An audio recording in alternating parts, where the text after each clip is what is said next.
How many centuries is it since a great religion shook the world?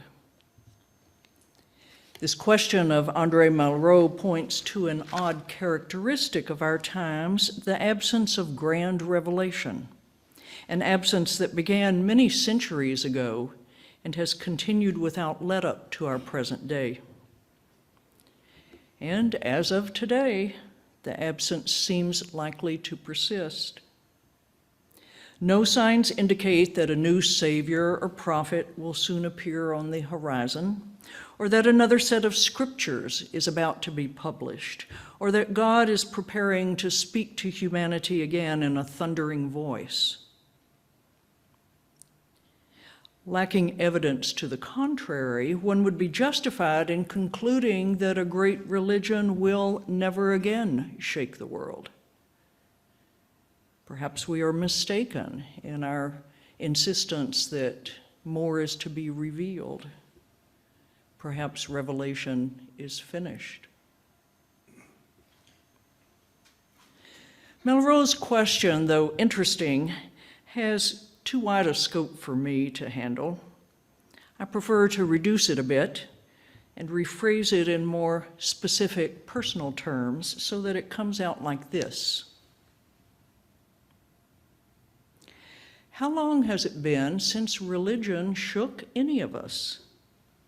Since we found ourselves caught up in a spiritual experience where we knew connection, wholeness, where we found insight and clarity, the kind of awareness that enables us to see what had been hidden before, when we had an overwhelming sense of being in the presence of something sacred.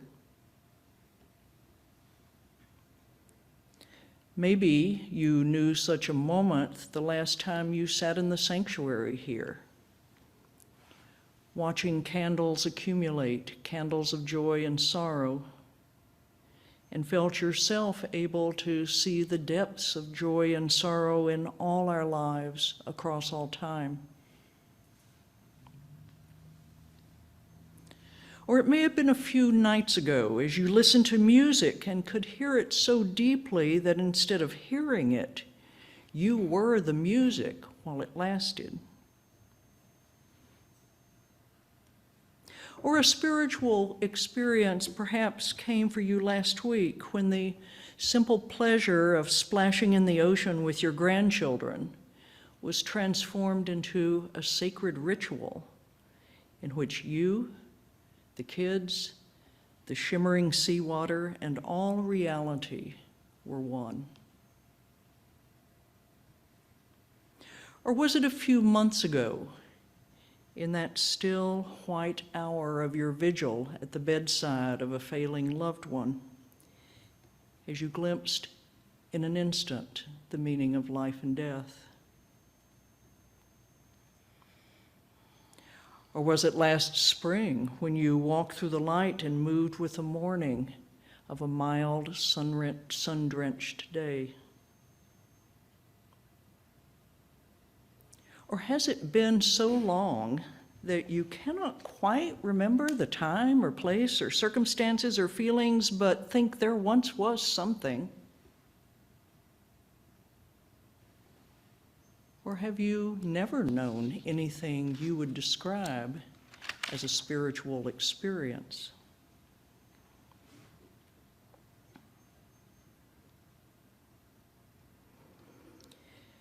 Our June services take up the theme of awakening, a quality of being that is lifted up by many spiritual traditions as desirable and attainable, though not usually present in us without disciplined practice. Awakening seems usually to mean noticing all that is happening inside and outside, being able to be fully present without our typical distracted mind state, being willing to be fully present, even when whatever is happening is boring or unpleasant. And one quality that both encourages awakening and is present in a person who has awakened is the quality of reverence, a special kind of attention that means one is particularly noticing the deeper currents of life, the presence of God or a surrounding sacred mystery, the interplay of darkness and light, good and evil, the patterns that give rise to meaning. We tend to think of reverence in exaggerated religious terms. A reverent attitude involves hushed voices, bowed heads, no moving around, perhaps even an element of fear. Contrast that with a story attributed to Mark Twain, who said that two people caught their first glimpse of the Grand Canyon. One person fell to her knees and began to pray. The other slapped his knees and yelled, "Hot damn!" Twain concluded by observing that these two responses are the same. Both are responses of reverence, despite how very different they look. I saw reverence in my childhood Baptist church in the form of the expectation that I sit quietly, not talk, and at least give the appearance of listening to the sermon, though I almost never was. Not surprisingly, I was startled and then pleased when I first learned of Unitarianism from a college classmate who told me in her church they sat in a circle of chairs smoking cigarettes and almost never talked about God. Is one of those scenes more reverent than the other? Yet even as Unitarians, we tend to default to the image of sitting still and being quiet as being what reverence looks like. Yet I have repeatedly heard in many of my congregations arguments about clapping after music versus remaining silent, about children making noise versus being sent out so that silence prevails, about classical music being more suitable for church than pop music.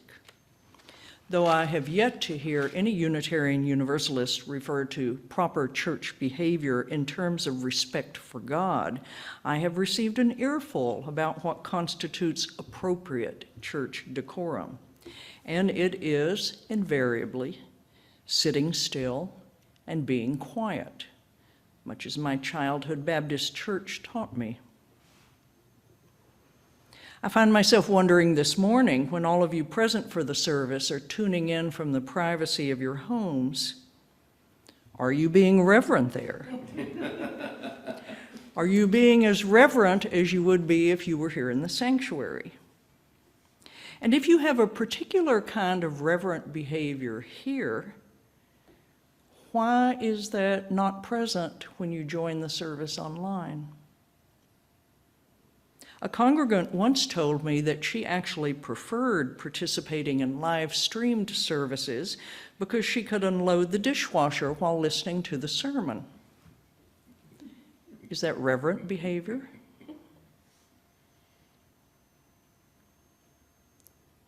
Rather than associating reverence strictly with churchy settings and the sorts of things one does in a churchy setting, it may be more helpful to look at times and places where we feel reverent but are not sitting in a church, listening to a sermon, or even admiring stained glass rather than listening to a sermon.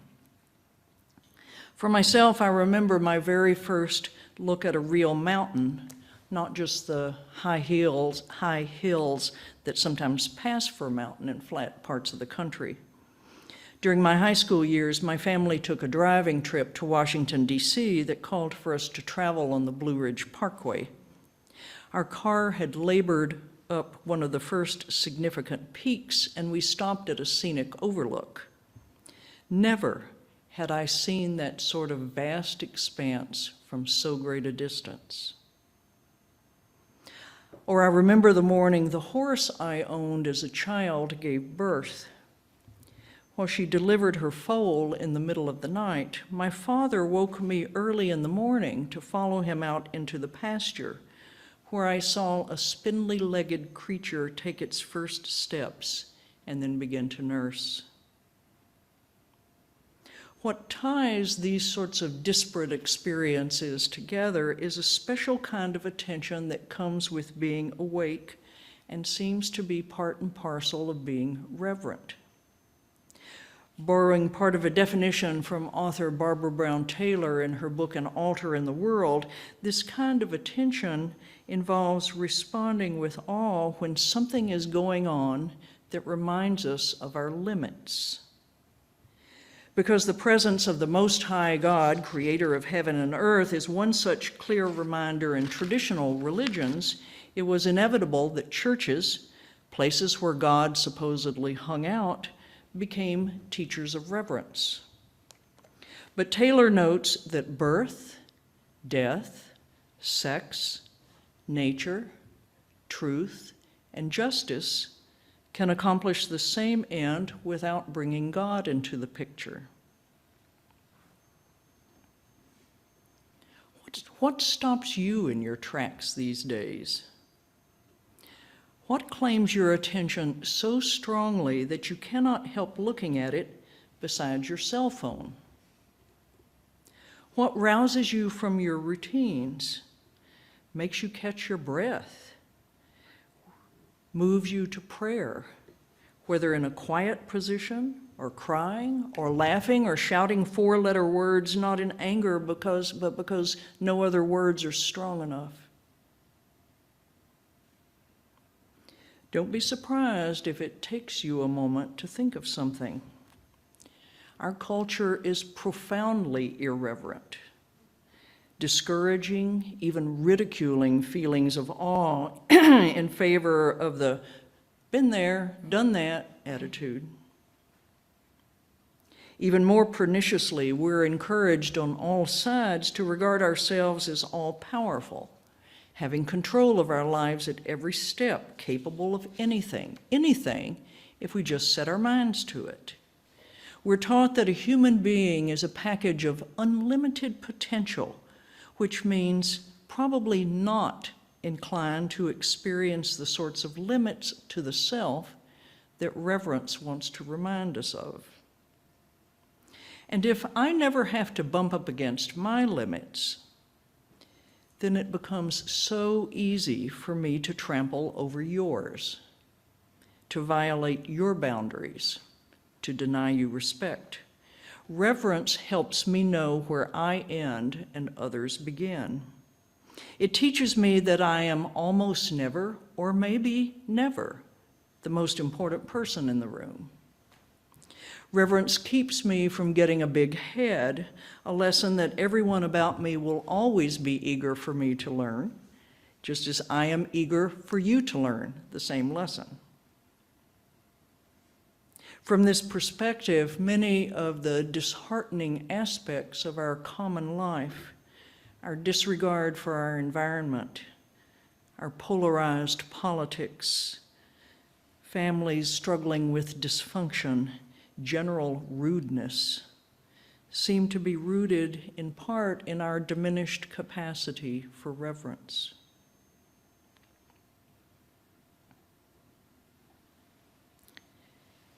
Turning to church, the longtime expert on all things reverential might seem a good place to start learning how to be reverent, but that becomes tricky in a Unitarian Universalist setting due to the association of reverence with God, and what do we do about that? Beyond the God question, churches of all kinds, not just our liberal churches, have lost touch with reverence in many ways. Eager to be all things to all people, churches focus on encouraging feeling good, on familiarity and comfort, and are tempted to sidestep any sort of talk that might invite a different response. For how do we open up an experience of something bigger without seeming as though at the same time we're downsizing the self?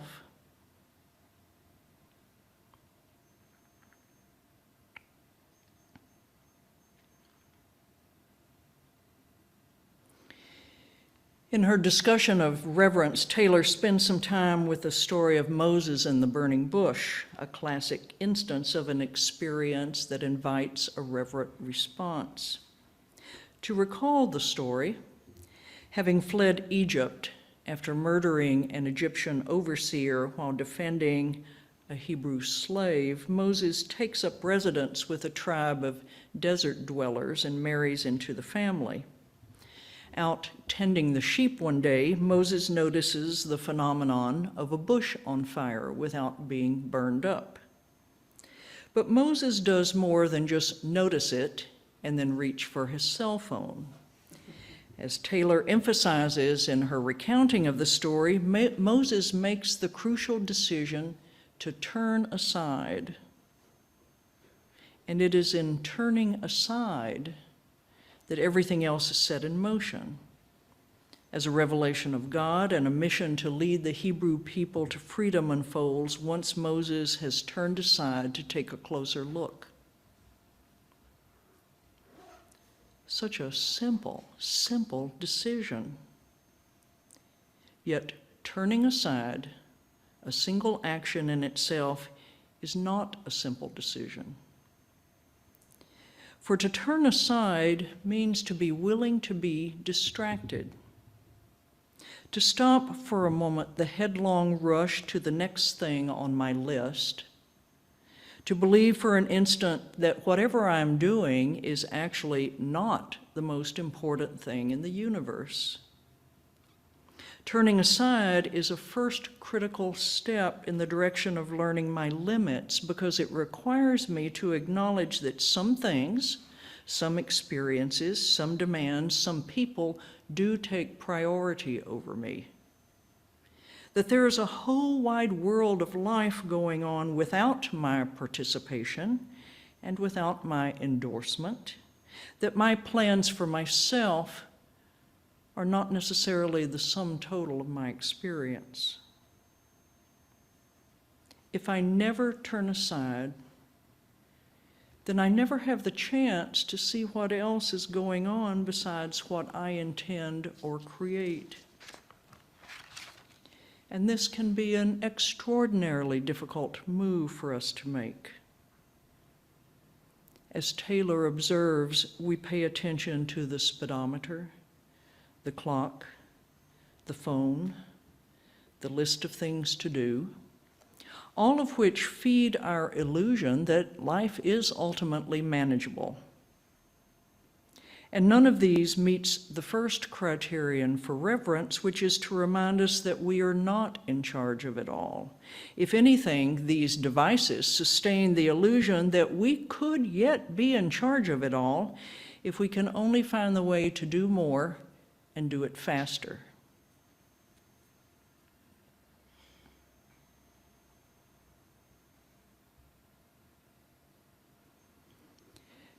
To cultivate reverence outside of churchy settings and in ways that are not so church-influenced, we might start by simply being willing to slow down for a moment and be distracted by something other than the phone or whatever task we were intent on accomplishing. This will not come easily for us, but one particular source of help we can use in learning to be reverent by being willing to turn aside comes from the youngest of us, from our children. If you've ever gone for a walk with a small child, you know that such a walk will not raise your heartbeat or constitute your daily cardio workout, nor will you reach your destination in an efficient amount of time. This is because a child is infinitely willing to be distracted from marching along by pretty much everything. A flower, a crack in the sidewalk, a rock, a butterfly, a dog, a child playing in the neighbor's yard. There's nothing so ordinary that it deserves being dismissed or ignored. Everything is an occasion for stopping, for paying attention, for being reverent. That behavior goes against so much of what we've been taught and value as busy people who pride ourselves on our busyness. But busyness will not offer options for awakening if being awake is truly what we seek.